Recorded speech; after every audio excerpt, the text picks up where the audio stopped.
대한민국 국가대표팀의 암울한 결과와 함께 공식적으로 막을 내렸습니다. 아시아의 대표는 오스트리아 국가대표팀의 0대1로 또다시 무릎을 꿇어꿇었습니다.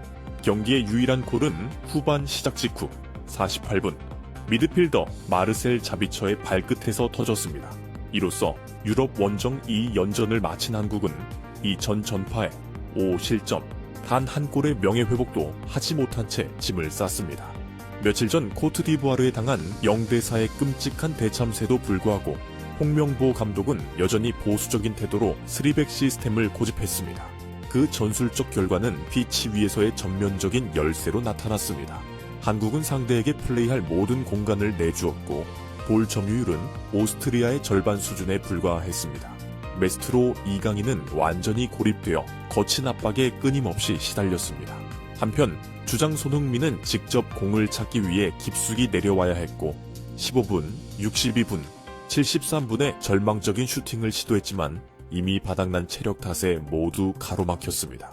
결국 83분 손흥민은 극도의 무력감 속에 오영유와 교체되어 피치를 빠져나왔습니다. 경기 후 기자회견장에 들어선 오스트리아 국가대표팀의 랄프 랑닉 감독, 현대 독일 축구의 대부로 불리는 사나이은 승리를 축하하는 미소조차 짓지 않았습니다.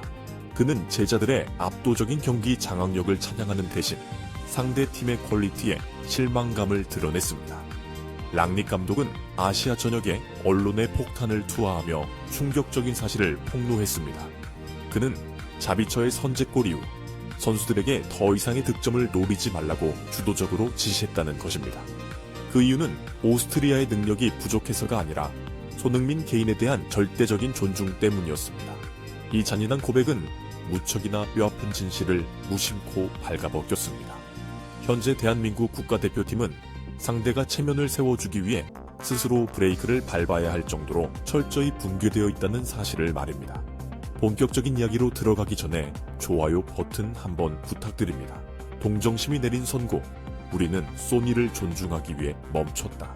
랄프 랑닉 감독은 충격적인 진실로 분석의 포문을 열며 경기 통제 데이터를 직접 사용해 수비진이 더 나아졌고 조직력이 생겼다는 한국 언론의 헛된 환상을 산산조각냈습니다. 오늘 전광판에는 우리가 1대 0으로 승리한 결과가 뜹니다. 저는 많은 한국 기자들이 코트디부아르전 패배 때보다 수비가 더 잘 버텼다며 칭찬을 보내고 있다는 기사를 읽었습니다. 하지만 축구 전문가로서 저는 적나라한 진실을 말할 수밖에 없습니다. 이것은 제가 알던 그 대한민국 국가대표팀이 절대 아닙니다. 랑닉 감독이 차갑게 분석했습니다. 오늘 저는 심지어 오스트리아의 최정계 라인업을 가동하지도 않았습니다. 그런데 우리의 압박 블록이 당신들을 이토록 쉽게 질식시킬 줄은 저조차도 미처 생각하지 못했습니다. 그는 전술적인 동정심을 적나라하게 폭로했습니다. 48분 마르셀 자비처가 선제골을 터뜨린 후 저는 터치라인에 서서 제자들에게 주도적으로 공격 템포를 늦출 것을 지시했습니다. 왜냐고요? 저는 한국이 직전 경기에서 0대4로 대패했다는 것을 알고 있었습니다. 만약 오늘 우리가 고강도 개겐프레싱 템포를 계속 유지하며 또다시 큰 점수차로 그들을 짓밟는다면 그것은 더 이상 축구 스파링 평가전이 아니라 거대한 모욕이 될 것이기 때문이었습니다. 스포츠맨십과 상대를 향한 존중은 제가 수년 동안 유럽 무대에서 손흥민이 뛰는 모습을 관찰하며 그에게서 직접 배운 것입니다.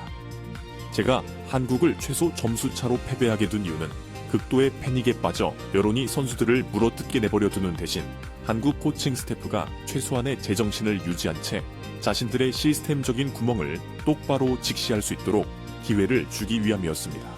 하프타임이라는 질병의 해부, 홍명보의 난장판 전술 시스템 구축의 마스터로서 랄프 랑닉은 반대편 진영에 있는 동료 감독의 전술판 운영이 얼마나 빈곤한지를 지적했습니다. 인게임 매니지먼트 경기 중 위기관리의 렌즈를 통해 그는 홍명보 감독의 경기 읽는 능력이 완전히 마비되어 있음을 발가벗겼습니다. 오늘 손흥민의 이동 동선만 보아도 한국의 교착 상태가 얼마나 심각한지 명백하게 드러납니다. 홍명보 감독은 3백 시스템에 지나치게 집착하고 있습니다. 랑닉이 상대의 구조를 해부했습니다. 물론 센터백 김민재가 오늘 1대1 경합의 대부분을 승리한 것은 맞습니다. 그는 여전히 월드클래스 수준의 뛰어난 전사입니다. 하지만 현대 축구가 어디 수비만 죽어라 한다고 되는 것입니까? 오스트리아는 한국보다 2배나 많은 시간 동안 공을 점유했습니다. 플레이메이커 이강인은 굶주린 늑대떼 같은 우리의 압박 속에 완전히 고립되었고, 손흥민은 직접 공을 찾아 내려오기 위해 의미 없는 헛걸음을 수없이 반복해야만 했음 화내냈습니다. 독일의 대부는 한국 코칭 스태프의 치명적인 불치병을 지적했습니다. 하지만 상대 벤치의 역량과 관련하여 저를 가장 경악하게 하고 실망스럽게 만든 것은 바로 48분에 터진 실점 장면입니다. 도대체 왜 월드컵 수준의 팀이 항상 휴식 직후에 이토록 허망하게 무너져 내리는 것입니까? 며칠 전 저는 한국의 한 수비수가 하프타임 휴식 시간이 전술적 수정 없이 그저 물 마시는 시간에 불과했다고 불평했다는 소문을 얼핏 들었습니다. 여러분, 라커룸에서의 15분 휴식 시간은 감독이 시스템의 오류를 수정하고 판세를 뒤집기 위해 쓸 수 있는 궁극의 무기입니다. 그 15분을 활용해 접근 방식을 바꿀 줄 모르는 감독은 자기 팀을 잔인하게 방치하고 버리는 감독입니다. 오늘 후반전 시작 직후에 너무나도 순식간에 내준 실점은 이 집단이 전술판에 대해 머릿속이 완벽하게 텅 빈 상태로 피치 위를 걸어 나왔다는 것을 보여주는 움직일 수 없는 증거입니다. 라스트 댄스를 향한 랑닉의 보호 랄프 랑닉 감독의 인터뷰 중 가장 감동적이고 그의 남다른 클래스를 보여준 대목은 오스트리아 수비진에게 내렸던 암묵적인 지시를 설명하는 순간이었습니다. 축구 철학자다운 전술적 공감을 바탕으로 그는 아시아의 슈퍼스타가 완전히 갉아먹힌 채 83분의 피치를 떠나야만 했던 모습에 깊은 안타까움을 표했습니다. 데이터에 따르면 손흥민은 15분, 62분, 73분의 슈팅 기회를 잡았습니다. 그가 득점하지 못한 것은 기량이 녹슬어서가 아니라 비인간적인 일정과 볼을 배급해줄 사람이 없는 시스템에 의해 그의 두 다리가 완전히 쥐어짜였기 때문입니다. 랑닉 감독이 상대의 생리학적 한계를 분석했습니다. 경기 시작 전부터 저는 수비수들에게 극도로 신신당부했습니다. 공을 빼앗기 위해 맹렬하게 압박 프레싱하되 절대 손흥민을 향해 악의적이거나 선수 생명을 위협할 만한 태클을 해서는 안 된다 라고 말입니다. 진심으로 저는 지금 그가 겪고 있는 그 끔찍한 고통을 깊이 이해하고 동감합니다. 그는 글로벌 유산의 가치를 이렇게 찬양했습니다. 우리 모두는 무언의 긍정으로 알고 있습니다. 이번 대회가 손흥민의 국가대표 커리어에서 마지막 월드컵이 될 것이라는 사실을 말입니다. 그는 단지 한국만의 자산이 아니라 세계 축구가 공유하는 공동의 유산입니다. 저는 오늘 한국의 그 형편없고 파편화된 전술이 아무런 의미도 없는 친선 경기에서 그를 위험한 경합 상황으로 내몰아 심각한 부상을 입게 만드는 원인이 되는 것을 절대 원치 않았습니다. 83분에 그가 오형유와 교체되어 무거운 발걸음으로 피치를 빠져나갈 때 저는 그의 두 다리가 무사히 보존되었다는 사실에 진심으로 안도의 한숨을 내쉬었습니다. 하지만 테크니컬 에어리어를 지나가는 그 무겁고 무기력한 뒷모습을 보았을 때 저는 그 내면에 있는 한 주장의 영혼이 산산조각 나고 있음을 느꼈습니다. 피파 랭킹에 대한 선고. 이 팀은 피파 랭킹 25위가 아니다.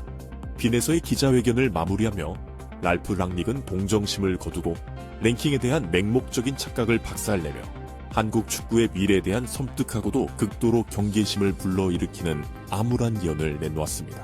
만약 한국 국가대표팀이 보다 현대적인 전술 철학을 가진 감독, 이강인과 손흥민을 연결하기 위해 삼각 패스 대형을 구축할 줄 아는 감독에 의해 이끌려졌다면 오늘 경기는 틀림없이 두 축구 강국 간의 최고 수준의 맞대결이 되었을 것입니다.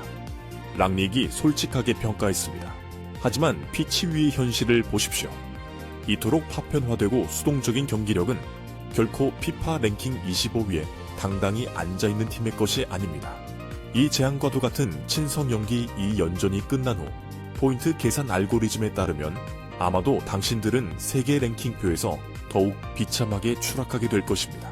그는 메이저 대회를 앞두고 사활이 걸린 메시지를 던졌습니다. 북미를 향해 준비할 시간이 얼마 남지 않았습니다. 저는 손흥민과 한국 축구 수뇌부가 이 전술적 종양을 똑바로 직시하고 수술칼을 들어 그것을 과감히 도려내어 문제를 근본적으로 해결할 충분한 용기를 갖기를 진심으로 기원합니다. 당신들이 2026 월드컵에서 좋은 성적을 거둘 희망을 품으려면 전면적이고 철저한 환골 탈태가 필요합니다. 부디 벤치에 앉은 단 한 개인의 보수성과 무능함 때문에 아시아 축구의 그 찬란한 자존심이 영원히 묻히도록 내버려 두지 마십시오. 전문가들의 반응과 결론 랄프 랑닉의 브레이크를 밟았다. 는 자백은 즉각 한국 언론의 자존심에 치명타를 날렸고 전문가들로 하여금 국가대표팀의 참담한 현실을 다시 돌아보게 만들었습니다. 라파엘 호닉슈타인, 디 애슬레틱 유럽 전술 분석기자, 랑닉은 홍명보의 가면을 벗겨버렸다. 유럽팀이 당신들의 체면을 살려주기 위해 주도적으로 득점을 멈춰야만 했다면 그것은 전문성 측면에서 극도의 수치다. 랑닉이 지적한 하프타임의 질병 개념은 한국의 반응형 전술 상황에 맞춘 대응 전술이 아예 부재함을 증명한다. 그들은 그저 피치에 나가 극도로 지친 스타들의 본능에 의존해 공을 찼을 뿐이다. KBS 스포츠 한국 언론사설. 차라리 저항하다가 0대4로 질지언정 상대의 동정심 때문에 0대1로 지는 것은 너무나 뼈아프다. 소득민의 두 다리를 향한 랑닉의 보호는 우리를 부끄럽게 만든다. 외국인 감독이 그를 쥐어짜내는 정작 본국의 시스템보다 소니의 선수 생명을 더 걱정하고 있다. 대한축구협회 KFA는 더 이상 침묵해서는 안 된다. 오스트리아 국가대표팀에 당한 0대1 패배는 코트디부아르전의 0대4 대참사처럼 겉보기에는 끔찍하지 않을지 모릅니다. 하지만 전술의 본질적인 측면에서 볼 때 이것은 몇 배는 더 잔혹하고 굴욕적인 결과입니다. 랄프 랑닉의 차갑고 냉혹한 분석 렌즈를 통해 한국은 상대의 관용 덕분에 겨우 살아남은 영혼 없는 집단으로 전락했습니다. 하프타임 이후의 전술적 마비라는 질병, 이강인과 손흥민 사이의 연결 시스템 낭비는 피파 랭킹 25위 팀을 피치 위의 견습생들로 만들어버렸습니다. 손흥민의 라스트 댄스를 향한 적장 감독의 안타까움은 지금의 시스템이 스스로의 가장 소중한 보석들을 어떻게 억압하고 죽이고 있는지를 보여주는 가장 명백한 증거입니다. 완벽하지 않아도 괜찮습니다. 그저 계속 노력하고 있다는 것, 그것만으로도 충분합니다. 이곳에 함께해 주셔서 감사합니다. 이 영상이 조금이나마 의미 있었다면 저희가 계속 나아갈 수 있도록